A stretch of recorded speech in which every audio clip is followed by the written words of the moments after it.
Have you ever looked at a big brand event and thought to yourself, why does it seem like everything is so seamless for them? But when it comes to your events, it feels a little bit more chaotic. If you're burnt out, constantly putting out fires, and feeling like you just can't scale your business any further without experiencing some chaos, this episode is for you. Today, we're breaking down what corporate event producers do differently, and here's the big reframe of it all. Running a successful event does not require for you to burn yourself out.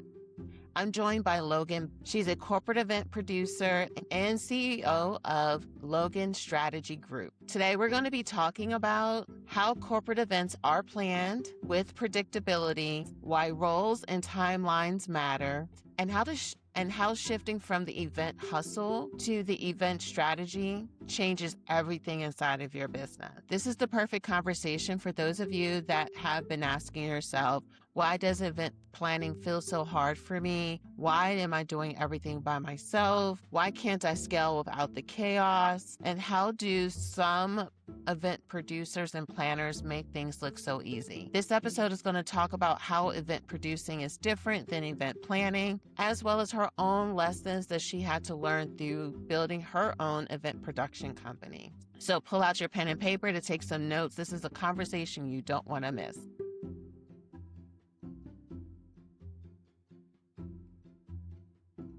So thank you so very much for being a guest today, Logan. Yeah, happy to be here. Thanks for having me. It's my absolute pleasure. You're actually one of the very first event producers that are going to be on the podcast. So I'm super excited about that because I'm sure some people are curious about what that is and how that looks. So share a little bit about who you are and then we'll jump right into the conversation. Yeah, thank you. I'm Logan Clements. I would describe myself as a freelance event producer and show caller. So I say anything with a microphone and a stage is my jam. And I help make sure whatever the client's vision of what happens on that stage happens. And stages I use very loosely. I do a lot of work. I was talking to someone the other day. I think I probably do about 50-50 sporting events. So when you buy a ticket and go to an event, my stage is a field or a court, but we still do all the same elements. And then the other 50% is mainly corporate, but I also do some nonprofit and have a couple other things that I dabble in. I like the variety, but mainly helping people with their AV, demystify that process, and put together a great show for their event. And I'm based in Seattle, Washington, but I execute events all over the world, love to travel. Most of my event work is outside of Seattle. Okay. And yeah, that's, I guess, a little bit more about me. And so what got you into doing event production? Was that like your first jump or entry into the event industry? Great question. No, I actually started more in like full event management. I worked at an agency that did both marketing and events, and I was more on the marketing team doing some digital marketing, social media strategy, and then we would get pulled in to help out as additional just like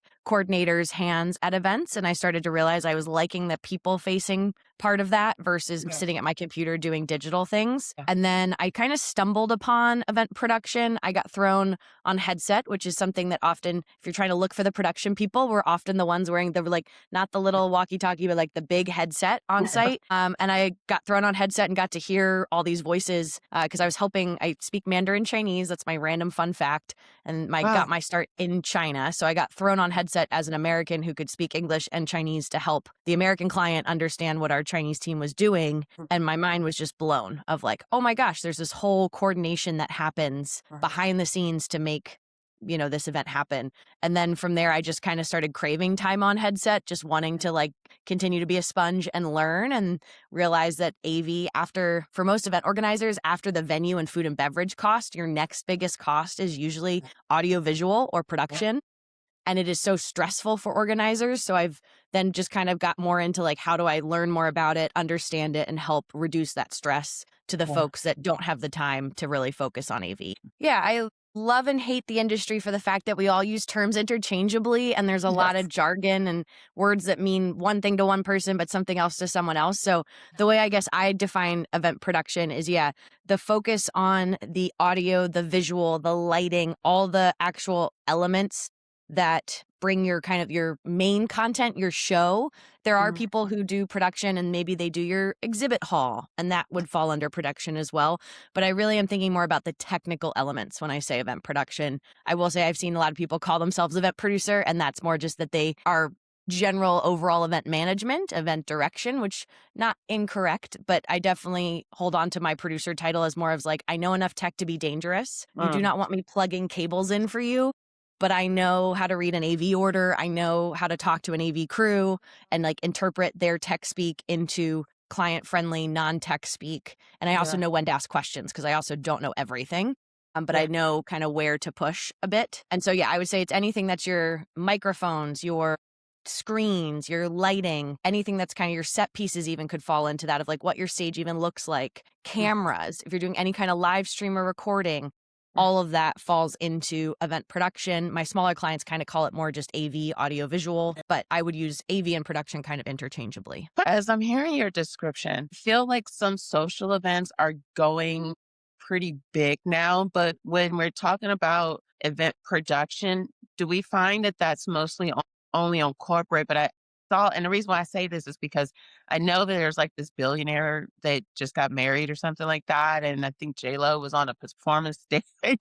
Like when I was hearing you, I was like, hold on, maybe this is more on corporate. But then I was like, no, like I remember just a week or two, like J-Lo was on a stage performing for a wedding or birthday party. So is it both social and corporate that you see event production in? You see it everywhere. I joke it's one of those things like you can't once you see it, you can't unsee it. So Yeah. yes, like J-Lo at a wedding, even J-Lo in concert, that's production. I was recently at a conference a couple weeks ago where we were meeting and those folks in that production space maybe don't identify as much as being like an event professional. They're more on the touring side, but I would put them Mm, under our big event umbrella. So they tour with an yeah. artist and there's a whole production team behind the scenes for that because they have screens. I went to a Yes. Beyoncé concert last year and I got to see her twice, which I loved because the first time I was just production nerding out Yeah. the first time and just looking at all her screens. She had all these set pieces that moved to block attendee entrances so she could walk over and Yeah. seeing the amount of people it would take to execute those moments. I also noticed she had a lovely teleprompter probably to help her with a couple of her lyrics. And I was just Yeah. like, there's someone who's a teleprompter operator for Beyonce. How do I Yeah. get that? It is Yeah. everywhere. So Yeah. it's definitely at weddings. I would say it's at your nonprofits, it's at Yeah. your concerts, sporting events. Again, people are shocked that I do stuff there, but I was like, if you go, the national anthem, there's someone behind the scenes Mhm. cueing that. We've rehearsed it. There's someone who controls that microphone and those cameras and the screen that shows you Yeah. that. So, yeah, once you notice it's around, Yeah. there's a lot of production, but it Yeah. could also be as simple as like you need a microphone. That's Mhm. production. Just a single Yeah. microphone, that's some element of production. So I love it because of that variety. But yes, it can feel a little overwhelming with how broad the event industry is with so many different elements. Yeah, and so is it best for someone then with knowing because even if we're saying, "Oh, yes, this is something that's really heavy in corporate," I feel that sometimes there can be this resistance to have even a niche inside of a niche. Is it best to have some specification around if you are doing event production, like, "I wanna be more in this vein," or is it best to keep it broad? What has been your journey with that? Yeah, I've been working for myself now. This year's actually 10 years on my own. And I joke if like past me and current me could have a conversation, past me would have been answered your question, been like, I don't have a niche. I want to do everything. I just love events and I'm doing all the things. And that's truly what I was doing. But I Yeah, also was coming at it from a side of like, I'd had time on headset. I totally didn't understand how big or small that world was. So it was just yeah, more like I was a sponge and just wanting to learn. Nowadays, I have niched down in the role that I do, but I still mhm, love the variety. So I really am mainly taking on jobs where I'm the producer, which means I'm working with client in the lead up to the event to bring their vision to life. And then I work with the on-site team to make sure that's what happens in mhm, the event. I'm sitting between the lead, the show caller of the show and the mhm, client. So I can be buffer to kind mhm, of take real-time feedback and relay that when needed. Or I show call. So I'm the one directing. I explain that as like I'm the conductor of an orchestra that I tell the instruments when to play, but I'm not playing any of the instruments. And so yeah, that's a very technical and fun role that I love. And then I also deck manage or stage manage, which I'm then the okay, hands and feet of the show caller up yeah, by the stage with the props, cueing the speakers, clearing yeah, things off, whatever you need. And those are the three roles that I mainly do, but I do all yeah, kinds of different events in those three roles. I okay, do big $1 million productions. I also have smaller clients that are trying to negotiate $10,000 from an AV Yeah. vendor, and I'll work with them. So I don't think you have to niche down, but I think it's really helpful if you start to figure out where your like sphere of genius is, what excites you, what makes you happy, and Yes. then kind of focusing on that. So I love the role I'm in. I always say Yeah. sports are my favorite because I'm just a sports nerd. And it Yeah. feels a little lucky that I get to paid to do those things, Yeah. but it doesn't always pay the best. And so then corporate here is helpful because it elevates some of my ability to do things in sports where I'm like, oh, I'm learning this more formal way of doing things. It also Yeah. pays better because so it can supplement the Yeah. underpaying of some of the sports gigs. So Yeah. it all kind of works out. But Yeah. I don't think you have to have that answer if you're listening to this right now and like thinking, I want to do too many things. That's totally fine. And I also have exceptions to that. I have a couple clients a year that I do a very different role than the Yeah. three I just listed, just because I love that client and that's what they need. And it Yeah. still feels like it works. But I feel like a moment where I felt growth was when I had a couple of gig offers and roles at events that I had this moment where I was like, younger me would have loved this, Yes. but current me, it doesn't fit Yeah. with the direction that I'm going. And that was like a moment because I usually like being the yes person and always down to, I want to help Yeah. my clients. I want to do the event. And it was this realization that like 2016 me might have done it. Yeah. Like current me has moved on and is doing different parts of events. And that's okay. Like that Yeah. evolution is okay. Your dream gig Yeah. today might not be your dream gig in 10 years. And that's totally fine. Yeah. And just continuing to be nimble and figuring that out for what that looks like for you. Yeah, and I love the answer because I think that that's something that's important for us through the process is to allow evolution, but then also be present to the pains of what you're doing. I find that sometimes like people will take on gigs just because it's coming in and it doesn't fulfill them. And it's like, why are we taking, like, I think after you've been in business for a certain amount of time, you're like, I'm not doing something I don't love. I remember when I first started doing what I do, I had like all it took was two private, like social events. And I was like, yeah, have absolutely no desire to do so. Like, I'll go to your event. No, I need a concrete budget, not hopes of a budget. Like corporate, they just say, this is what it is, and if they don't give you the whole number, they'll give you some wiggle room. It's not like, oh, I'm gonna undertell you and then or extend myself. And I don't really have that budget where I think sometimes with social events or public facing events, that's what it is. It's like, oh, I think for my wedding, we should be able to we think we should be able to pull this together. Where corporate, they're like, no, this is what we have. And then you make that number work.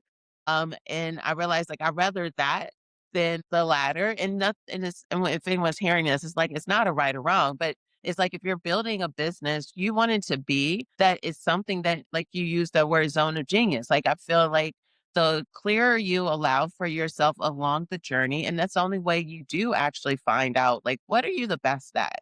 Like, and that's why we're doing this podcast, like in general, is because I want for the listeners, for you that are listening right now, to be able to hear from different people to understand if right now all you're doing is baby showers and those baby showers do not bring you joy, but you might be someone that wants to do something else. And you're like, well, at my church, I've been seeing the AV people. Maybe it might be volunteering there to see. Cause I always look at our AV production, which is a production company that helps us with our stuff at my church. And I'm like, man, that seems so cool. Like you can volunteer at places to be able to, and I feel like people rob themselves of that. Like earlier in your story, you shared like I started working for someone doing this. Then I was learning on the job. And this is where like I feel like there's a lot of let me jump that and end here where you can get paid to learn or you can volunteer and get that experience. And have you spoken to people that are looking to get into the industry? Are you finding that it's hard to get into it? Or if someone's willing to work their way up to get the experience, like how would you recommend someone that wants to get in event production and get into it? Yeah. I mean, it's the chicken and the egg, right? It's you need the gig to get the experience, but you need the experience to get the gig. And Yeah. it's this kind of vicious cycle. So I agree with you, Jesse. I think if you have the financial freedom and the flexibility to volunteer every so often for something, that's a great way to get that experience because you Yeah. don't need to clarify, oh, I was a volunteer versus a paid person. It's just what Yeah. did you do? So Yeah. That's a way to build your resume. And most people will take a chance on you for free over, a paid role. I've definitely personally done that when I moved cities. I used to live abroad in China. I moved back to Seattle, and that was like my go-to. I think my poor partner, I volunteered both of us for multiple events because I was like, we're volunteering. We're going to meet the team behind the team. Because that's Yeah. the other thing I will say. Most of these jobs that I get don't get posted online somewhere. They're not on LinkedIn. They're not Mm, accepting applications. They're not something that, like, if I didn't know, I couldn't just search for them. A lot of them mm, are people that I know mm. that are asking me, or someone who knows me gets asked, hey, do you know anybody who can do this thing? Yeah. They think of me. That's how I get that intro. Mm, Occasionally it's cold outreach. So yeah, I think volunteering is a great way to get started. Like, if I get the question all the time more from my sports side because it's just cool to be running around on yeah. these sports fields and things. And I'm like, Yeah. most teams, like professional sports teams, are looking for stage managers. It's not Mm, fancy. It doesn't pay well. It's probably in that, $20 to $25 an hour kind of range, but mm, you learn a lot. And you're part of a team, which is nice because then it's not all the pressure on you to know everything. You get to kind of just be like, I'm hands and I'm capable. mhm. What do we do? And you can learn that way.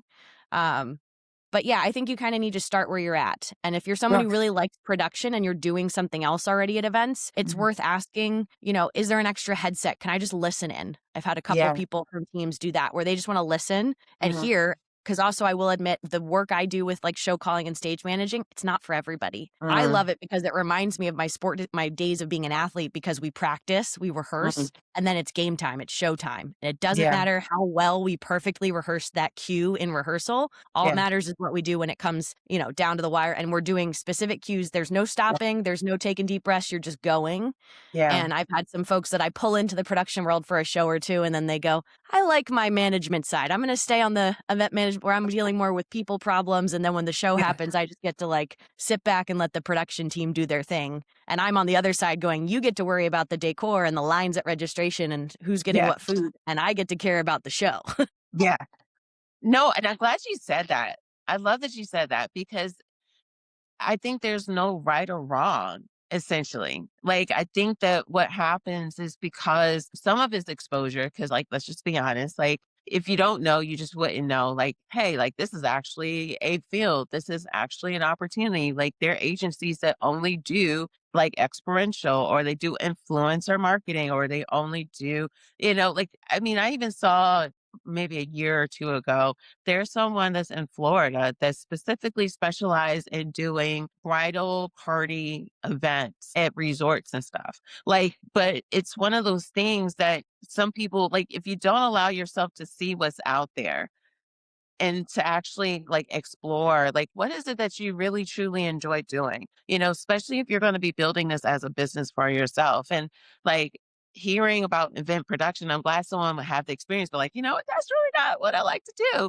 Like, and it's okay if you say that, and it becomes like, well, what do I like doing? So that might even be a tip for anybody. Like, take some time, put a timer on, do like 15 minutes, write down a lot of the skills you're good at to see like what are some of the common denominators and then being able to analyze where are those roles inside of the event industry because I think that that will help people of understanding like it may be you being a freelancer or it might be you being on top being a person on someone's team or it might be you starting your own agency but if we never allow ourselves to explore then you rob yourself of really one, growing as a person, and then doing something that can like fill you up with joy. If this episode is already hitting home for you, make sure you're subscribed. Click on the subscription button if you're watching this on YouTube. And if you're listening to it on audio, make sure you subscribe to our channel on any of the platforms. We release weekly episodes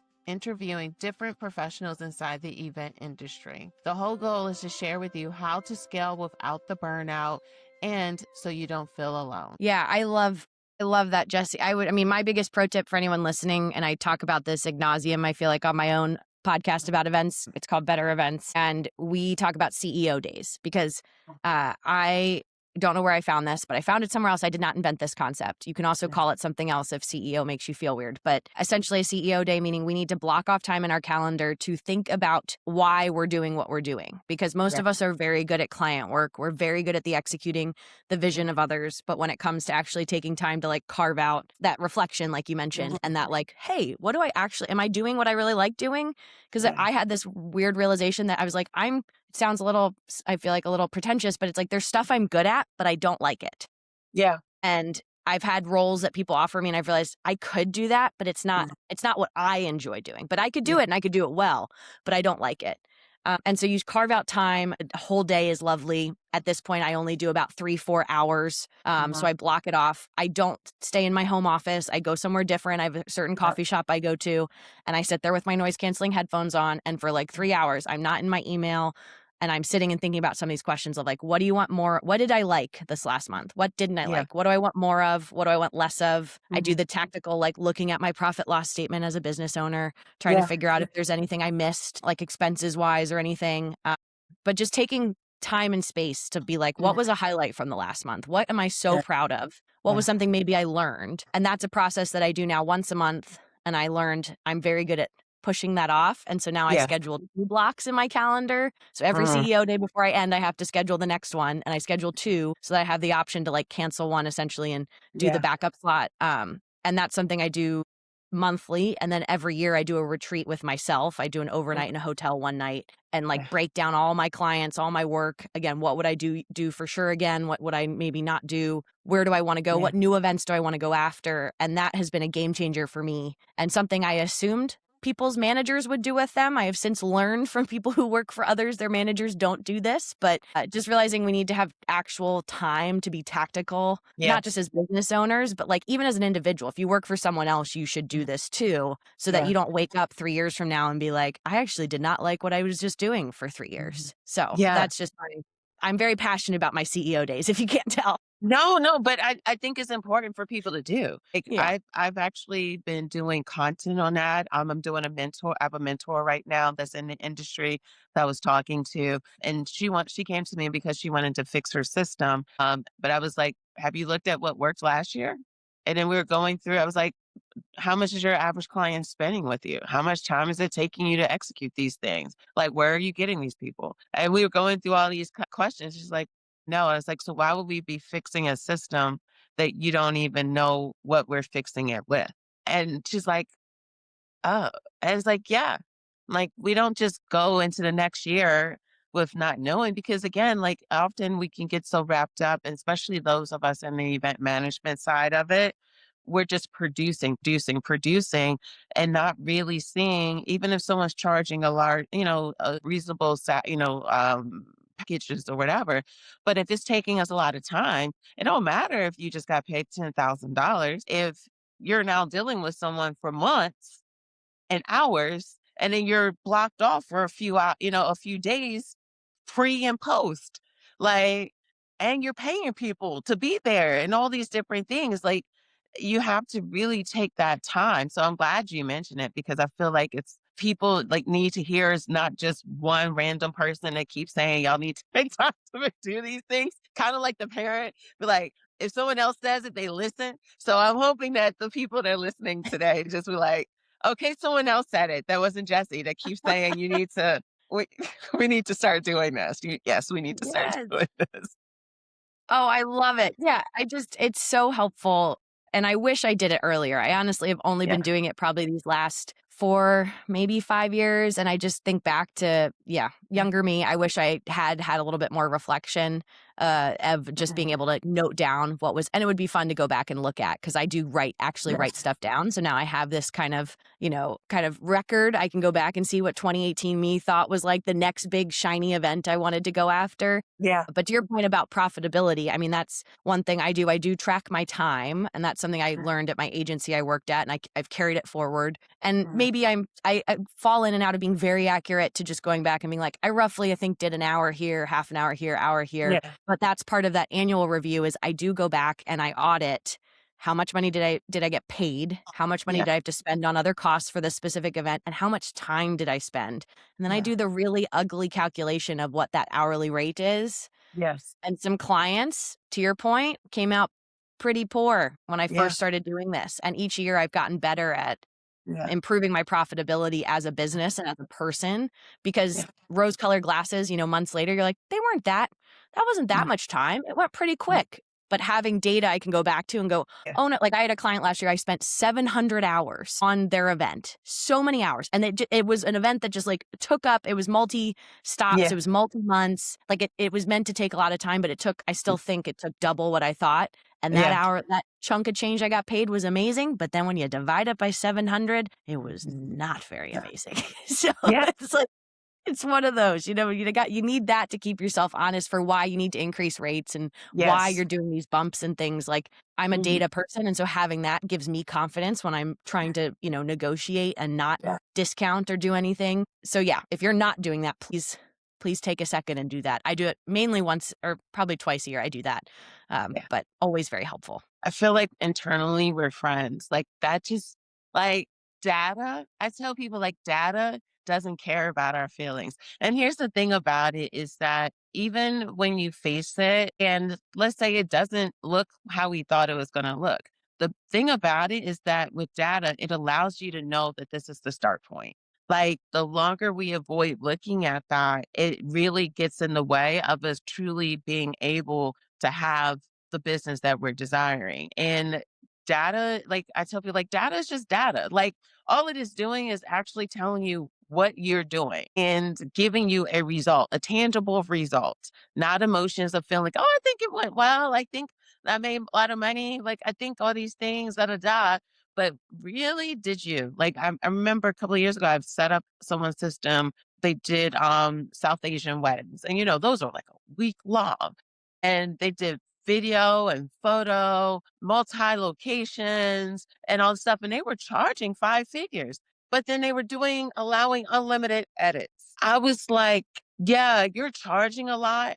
But from a production standpoint, like all those people you're paying for multiple days and how many hours it's taking because this is a production. And I'm like, for that to be executed if you're not looking at that time that you're spending, how much is costing you to actually hire the people, what you're left, and what it takes for you to pay taxes, like all of those things will really hit you. And I think we've all been in a position, I'm sure you have as well. It's like where we're like, oh dag, like I didn't really make as much as I thought I was making. It's not Yes, fair. definitely. Yeah, and that's the beauty and the curse of the industry is there's no one pricing fits all. Yes. To one person your rate's going to feel really expensive, to Mhm. another it might feel like you're undercharging, like you're a Mhm. deal. They had Yes. more budgeted, and that again, I've come to terms with it. I think when I was first starting, I was like, somebody just tell me what's the magic number that like I'm going to make money, but also I'm not like trying to get one over on my clients, not to Sure. try to rip them off or anything.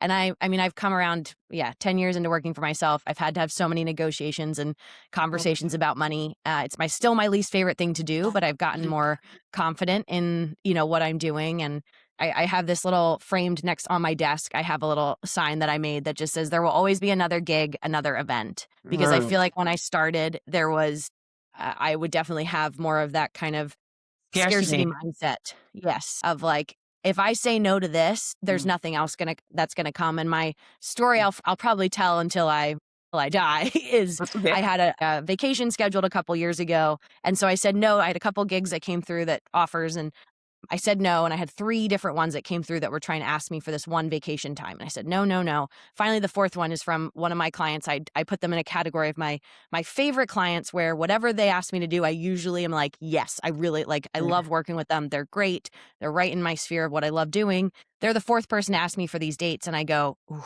I really wanna do this." Like, I really had wanted to get into this type of event, so I went to my partner, I was like, "Can we shift our vacation by, like, 2 days?" He's like, "Yeah, let's do it." So we shifted, and I was able to do that. But I had this moment where I was like, if I had not had this vacation planned, I would have said yes to the first person who had asked me for these dates Yeah. because I would have been like, I'm available. Yeah. I wouldn't have been holding it for that 4th phone Yeah. call. And it was just this realization of like, there's always going to be another gig, another event. So a yes to something's a no to something else. And I need Yeah. to be more intentional with what I'm saying yes to and blocking time if I know there might potentially be something I'd really want to do. Yeah. But also not worrying that if that event doesn't ask me, it doesn't come through, like there's going to be Yeah. another one. there's Yeah. another event out there. There's another gig, and maybe it's not at that exact time, but Yeah. there's so many events out there. There's plenty for all of us as event Mm, professionals, as event hosts, as attendees. There's like constantly things happening. So yes. not to get bogged down with that one gig, yes or no. That fear. Yeah. No, that's so good.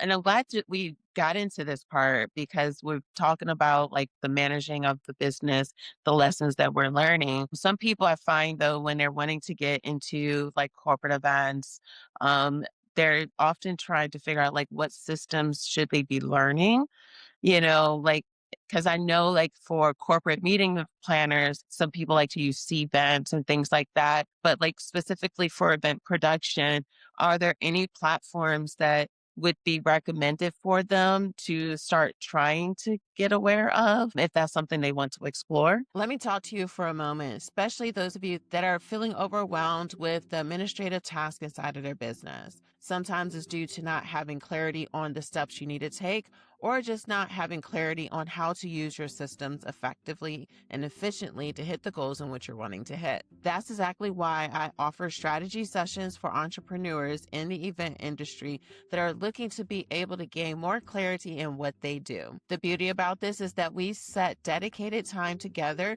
to dig into what's going on in your business to find real solutions to get you real results. The goal is to get you to stop reinventing what you do and how you do it with each and every client.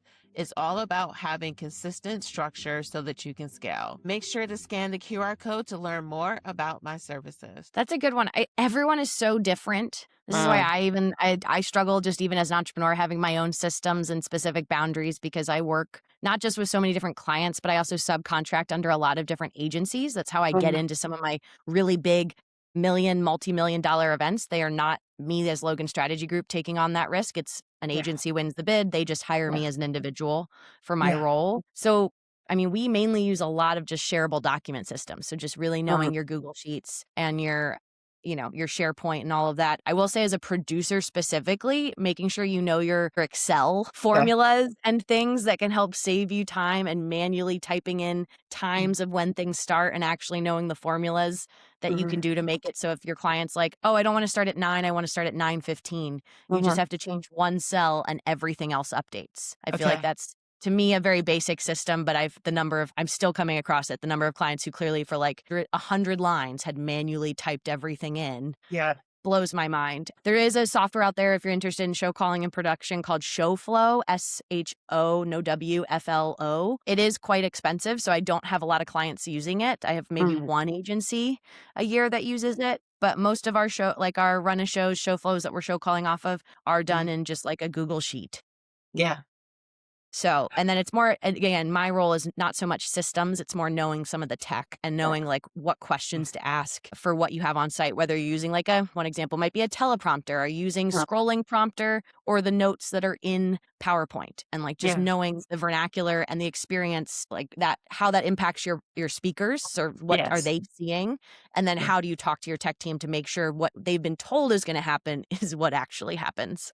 Something I want to dig into that you just said, and I thought this was great because I heard it and I was like, oh, we're going to have to talk about this, is that you're being umbrella under the agency. And I think that even for people that do, let's say, um, social events, sometimes people are so focused on them being that contact compared to being a resource to a bigger entity. And share like your journey into, I guess, essentially like you are technically a vendor of agencies.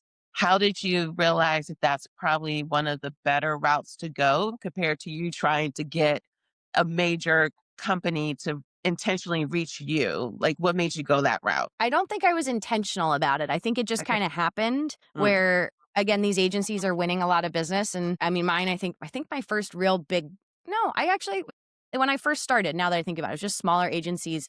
I just remember when I was getting started, we talked about earlier, trying to get your first gig and that was mm, one where I knew other event people before mhm, I kind of knew the client side. And when I worked at the agency prior, I was working on the execution side of things and I was paying freelancers, but I mhm, wasn't really a part of the sales process. So that mhm. whole like pitching yourself to clients, winning business, Yeah. I felt very Okay. green at when I Yeah. first started on my own, but I knew other people in events. So I would just go to them and say, hey, do you need another set of Yeah. hands? And so I kind of started that way. And then as I grew and got more experienced, I realized, yeah, these big, your Microsofts, your Amazons, your Yeah. Google, your big companies, Yeah. they're not going to go out and hire 50 individuals. They'd rather hire one big company for a huge contract. And Yes. then that company, while usually has a lot of their own full-time employees, they Yes. need to make money. So they're trying to take on as many of these big contracts as possible. And they need freelancers, contractors underneath them to supplement those projects. Yes. And so I just had somebody introduce me to one of them. And it was this realization where I was like, wow, I'm managing $1 million budget. And again, I'm not the one paying the $1 million, but it was this like, oh, I don't think I ever want to have to do that alone. Like as Exactly. Logan Strategy Group paying $1 million. I don't want that. I Yeah. like being under the umbrella. Yes. And I don't have an ego with what I do. I always joke because often when I'm at working as an agency, to anyone who interacts with me on site, I am, let's call it agency ABC. I am Yeah. Logan of agency ABC. I'm not Yeah. out there promoting my own business. I'm not out there trying to get my own work. Yes. Now, in near the coffee with my fellow like agency ABC people will often be like, oh, are you full-time with them or are you freelance? It's like, oh, you're freelance. Cool. Just good to know, Yeah. and that can lead to other connections and things like that. But I'm just Logan. It does not matter Yeah. to me if I'm Logan of Logan Strategy Group, my company. Like I've just been able to build my brand as like people like me as in the Yeah. work I do. And so to me, it doesn't matter how I identify. I know some people feel really strongly about their branding, their name, and all of Yeah. that. But I found I definitely get to do bigger opportunities because I'm willing to kind of be flexible with how I get Yeah. presented to folks. I think that is so amazing because literally, like, going into this next chapter of my life, I'm about to be 45 in 2 months. I was like, honestly, if I was to shift out of what I am doing, which will likely start to happen, I was like, you know what? I'd rather just be a resource to an agency. Like, I think that sometimes what happens, even like, let's say in a nonprofit sector, I was having a conversation with somebody about nonprofits, and I was like, there's not a shortage of nonprofits. The thing about it is that there's too many people that want to be the main face that has so many new ones entering into the industry compared to, hey, you do this and I'm good at this. Let me, and I think it's the same thing even in our industry as well. It's like so many people are focused on being the main face compared to if this is like, well, how we started this conversation, understand like what you're the strongest at and finding out how can you align yourself to individuals that would actually need that resource. So for those of you that are great at doing like events design and stage production, like lean into that and find out how you can actually be a asset to an agency. And so some people may be listening and like, okay, when we are saying agency, are we talking event agency, marketing agency, branding? Like when you're referencing agencies, which ones would you recommend for them to be focusing on? Not the name of the company, but just like, There are so, again, back to the jargon, we all say we do different, like, we all use yeah, different words to describe what we do. So I'm just thinking of, like, off the top of my head from the last couple of agencies, some of them call themselves creative agencies, some of them call themselves experiential, some call production. I'm seeing a lot more of the, your big corporate clients, they want one-stop shops. So they want mhm, one person that they can send this big request for proposal, RFP out for yeah, my production, my creative, meaning they want all their signage and anything that you see, the visuals, they want that done. And a lot more agencies are saying, oh, we do all of that in house. And then yeah, maybe they do, but maybe they also bring in contractors to supplement. So I think any of those keywords. So creative, experiential, just event agency, production. Again, if you're more on the production side of things, I always look for mhm, production in the word, but I don't do so much Googling. I do more, again, outreach to people I've worked with. mm, And my favorite phrase to folks has been like, do you know if I work with someone, it's like, great, it was great working with you for maybe other freelancers. And it's like, hey, do you know of anyone who mhm, else who needs my services? Or if I feel like I have a big gap in my calendar, which I'm very fortunate, I've been doing this long enough now that I don't have to do as much outreach for just mhm, general work. I do outreach still for dream events, big ones that I yeah, know I really want to get into. But yeah, for my regular day-to-day agency work, I now have enough leads coming in. But when I was starting, it was more like, hey, I liked working with you. Like, do you work with any other agencies outside of this one? They're like, oh, yeah, I work with blah, blah, blah, blah, blah. And I'll be like, great. Do you mind making an introduction, I just love to like get on their list. Yeah. And again, having somebody vouch for you can help you get there. But you can Google for anybody who specifically likes production. I will just for what is it? Tempo live events. If you just Google them, my friend Mm. Nancy runs it. It's just a database of freelancers. It has a Slack channel, but they post gigs you can just apply for, which is really nice, specifically in the production space. But also the Slack's just a nice spot where people ask questions like, hey, I had a client ask me to do this. How would you have charged for that? And the Yeah. community of, I think there's over 1,000 of them will chime in. It's not location based or anything, but Yeah. just a nice place to go if you are like struggling just to know anybody. And they do meetups and stuff like that. So that's a great way to get to know folks if your market you live in is not very production diverse. Yes. But yeah, again, the individual outreach is going to get you a lot farther than trying to apply for jobs online or, Yeah. Google people. Would you find that um, inside of production, are there like associations or groups that are beneficial? Like, I know for like corporate meeting planners, there's like national boards and associations or networking events and things like that. Does that exist in the production side? Like, as far as like groups to kind of belong to, or like once a year, you should go to this conference kind of thing, just to even stay on top of tech? Like, how would you recommend navigating that component? I wish I had an answer, Jesse. This is one that I wish, I'm hoping this year, like creative project I have is I want to launch this show caller series because Mhm. I know a lot of awesome show callers and a lot of them don't have a website. It's all word of mouth. That's how they built their business. And Yeah. I want to kind of create this resource for people who want to get into show calling, but even like other awesome show callers to meet each other because they probably have a similar problem to me where they're getting booked and busy. And it's Yeah. nice when you can recommend somebody who then crushes it. It just makes you both look really good. So there's not that many. I did just go to the Live Production Summit LPS. I got asked last minute to speak there earlier this month in January, and I think that's an annual event. Unfortunately, Mhm. didn't get a chance to run around and look at any of the sessions, but I am constantly on the lookout for different ones. I did hear good things about another one was called, I think, LDI Live Design Institute. It's in Vegas every December, and they had little stage manager academy. They do stuff about lighting and some of the other tech stuff. Again, I haven't gotten the chance to go myself because Yeah. I've been on gigs, unfortunately. But yeah, there's not one official One. one. And I Yeah. wish there was. I was like, I want to go to a training specifically that is very technical, but for non-technical people. And that currently Yeah. doesn't exist. Yeah. Because I was always curious about it because I know that I think in Vegas there's one for um, event planners that happens because I'll see like post videos of like the aerial artists and like they'll have different sets and different things like that that they do, but it's a big investment.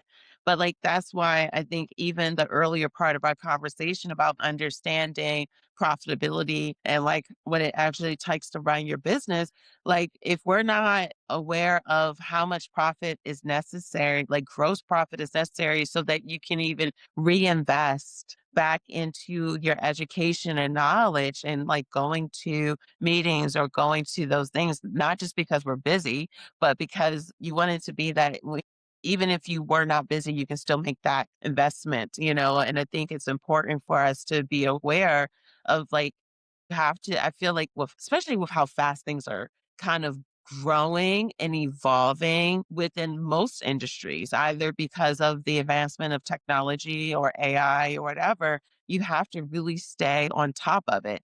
So like AI is something that I've even seen, even with event production, like how they're trying to integrate with like these grandeur kind of sets and all that kind of stuff. How are you staying present to how people are trying to integrate AI when it comes to the production side? I constantly joke the day AI can make me a show flow, or at least me like be like, hey, here's the elements. And I'm not talking about just like a spreadsheet that says this time starts at this time. It can Uh, make you bullets, it can do that, but it can't make me like a functional. I talked about learning Excel functions because if I could get an AI to make, and I have a template I use, so I already feel like I kind of do that, but I still usually have to take a client document and turn it into my production friendly document. mm, I'm like, once AI can do that for me, I'm gonna love it. It's great. It's amazing. But AI can't do that just yet. It No, can't. It really can't.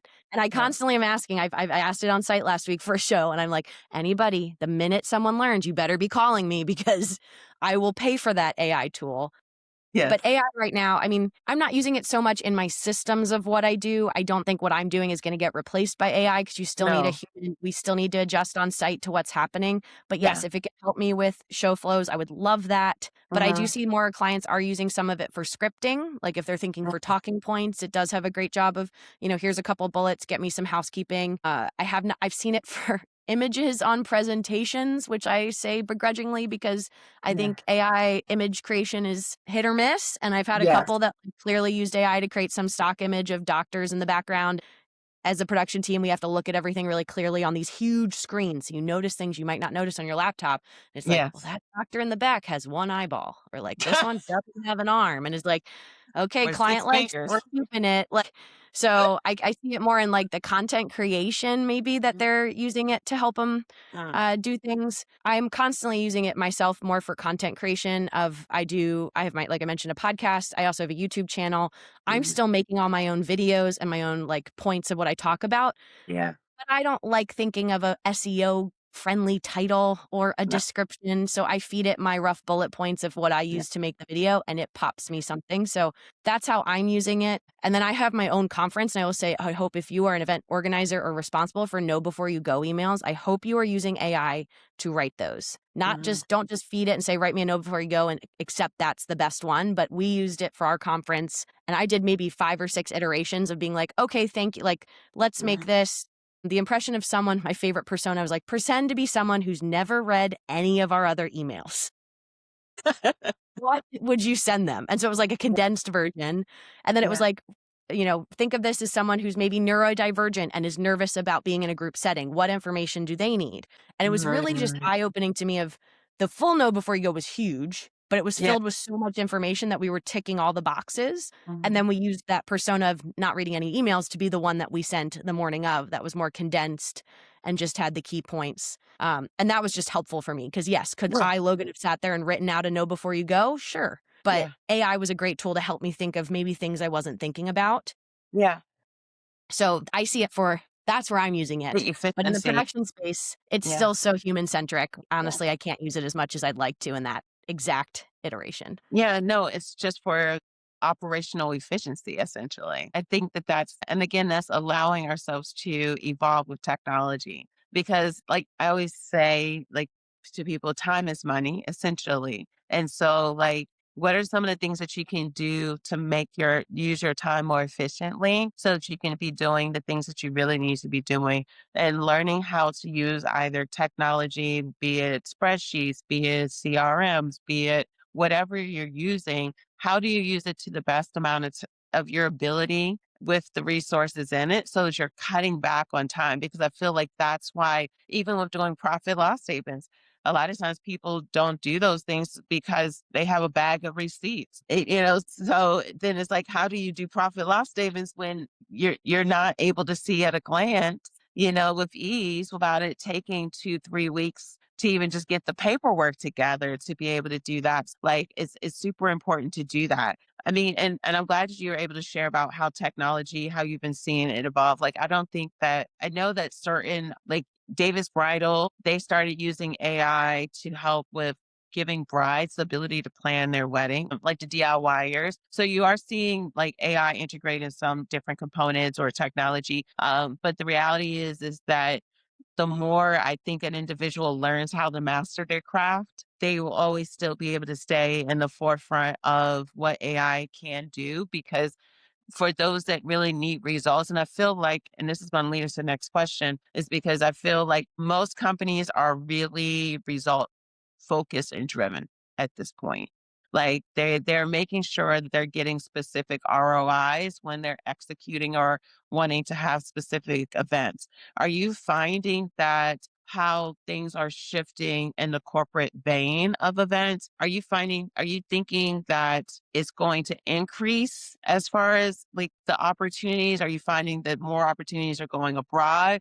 Or are you finding that a lot are even just going digital? Because I feel like from content that I like news articles and things I stay up on is that I'm seeing that a good amount are starting to shift to these online presences. So, like, even with event production, being able to help with doing online production. But some people are also doing dual countries and different things. What are you seeing happening in the conference or large meeting spaces that you do typically support in, and the growth of like the online presence with production? Yeah, I mean, there's some professionals you probably would ask that question to, and they would tell you that opportunities are decreasing, that budgets are getting tighter, so folks are doing less programs.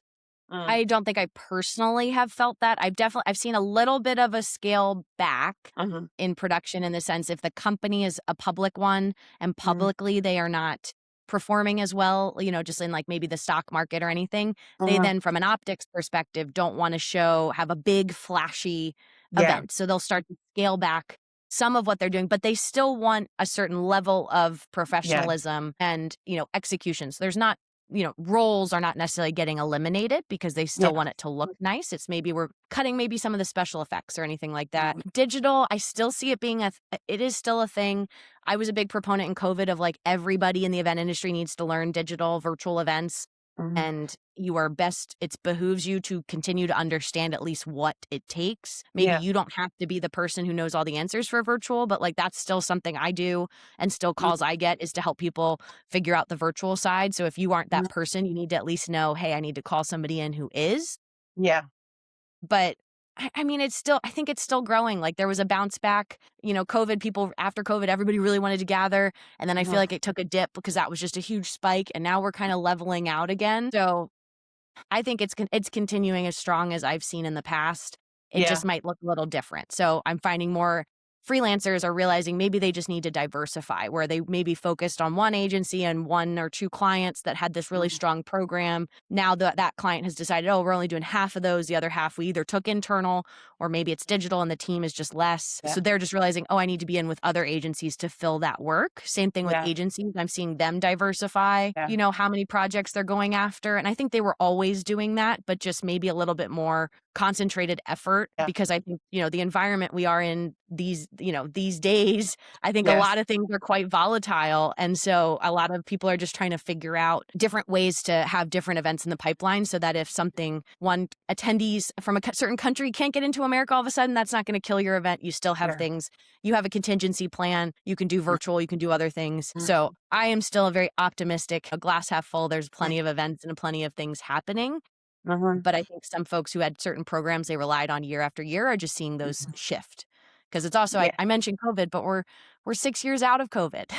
Like, and Yeah. that's mind-boggling to say. So it wasn't just yesterday, and it makes sense. I had a Mhm. trend last year with a lot of clients that we'd been doing the same thing or a similar format since COVID, Yeah. or since we came back from COVID. It was like, okay, we've been doing this now like 4 or 5 years. I think next year we're gonna shake it up. Yeah. And I couldn't tell you what they mean by shake it up, but I had enough people saying it. I was like, all right, here comes just a shift of folks that are either Yeah. downsizing events and doing a lot more smaller events, or Yeah. some that were leveling up and wanting to do bigger things. So not consistent, but more just I think folks are getting that itch of like, we got Mhm. back, but Mhm. now we got to do something different. Yeah, and the reality of it is that, like, post-pandemic, the event industry was hit hard, and I think that it can be tempting to be like, "Oh, it was really like 6 years ago," but the reality of it is, like, in our industry, we really didn't have like a normal year really until the end of 2024, like because I remember even in the realm of the things I do, like we didn't have like what our holiday party season was like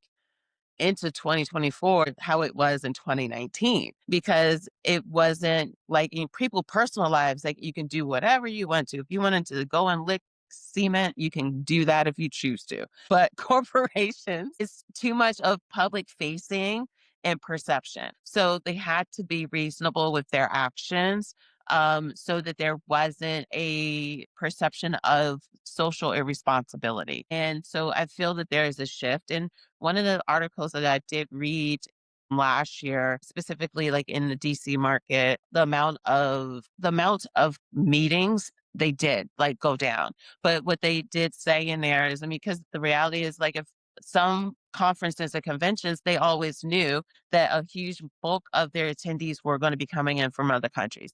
And a lot of them rather rather be present to the fact like this is what it is. How do we shift this? So like from reading and being informed, I kept saying like, okay, now we're going to be having online stuff, and then they're going to now do things in other countries. So I think what is also going to be a part of the shift, yeah, you're going to have some people probably doing smaller.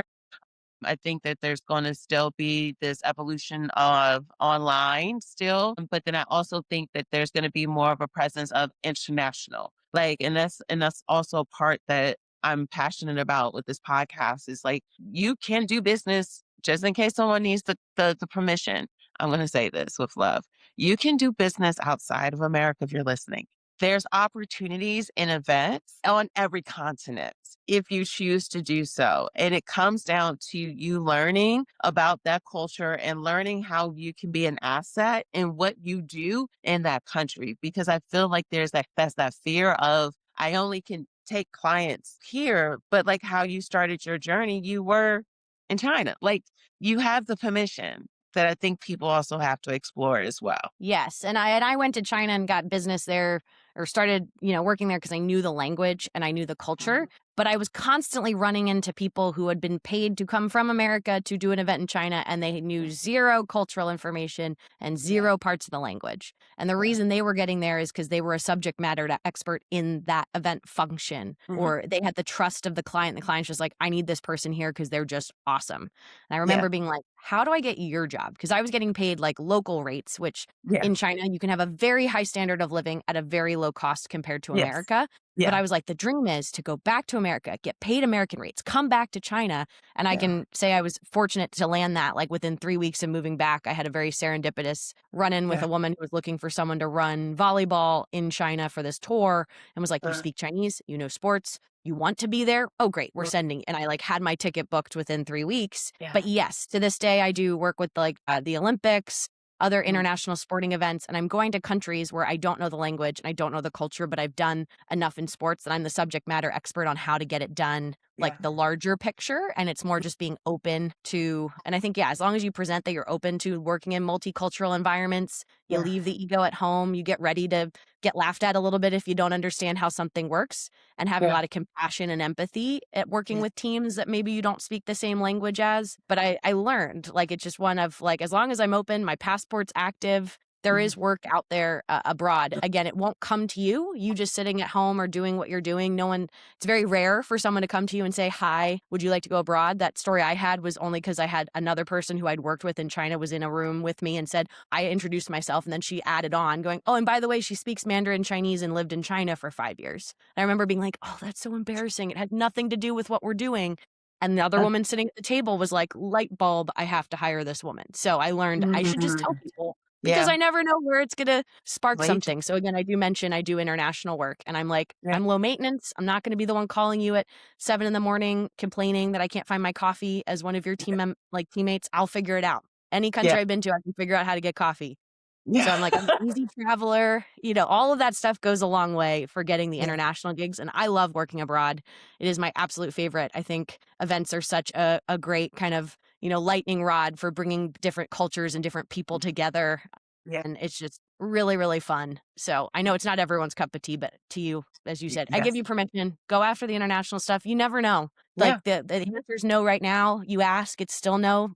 yeah. You're not worse for it because sometimes it's a yes. I love that. So as we wrap up, I would love for you to be able to give your final thoughts or just some encouragement for someone that's wanting to explore getting into event production to just get started to in their journey. I would just say just start. Again, it's like the volunteering is a great first step. Mhm. Talking to individuals, so reaching out to folks. LinkedIn's been my best friend.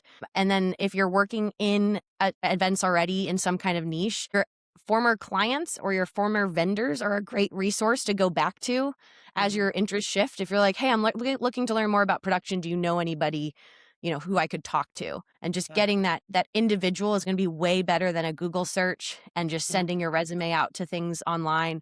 And then that time on headset. Again, most projects, if you ask your production team minutes before the show starts, can I get a headset?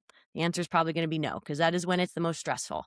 But if Yeah. it's load in day, it's setup day, rehearsal day, if you just Yeah. mention, you're like, hey, is there just an extra headset? I'd love to listen in. And just again, Yeah. saying from the context of like, I'm just interested in learning, more often than not, they might be able to rustle you up headset. It's also worth asking if you can shadow folks. I'm usually not able to do that at most of my projects, but there have been the occasional one or two that I have been able to shadow. But like I mentioned, volunteering, you're already on the team, you're part of that circle Yes. of trust. A little easier than to be like, and I'm just looking, I might be running registration, but I'm really interested in production. Is there a world once registration's done that I could come and either put a headset on or like sit near the people doing the things you think you're interested in? Because you might learn, to our point earlier, that you love it. You might also learn you hate it, but it could also help inform you and make you a better, well-rounded event professional, just to at least understand what your production team is dealing with. I love it. Thank you so very much. And share, how can people connect with you and learn more about your podcast and ways to learn more about what you do? Yes. I'll say LinkedIn's probably the best way to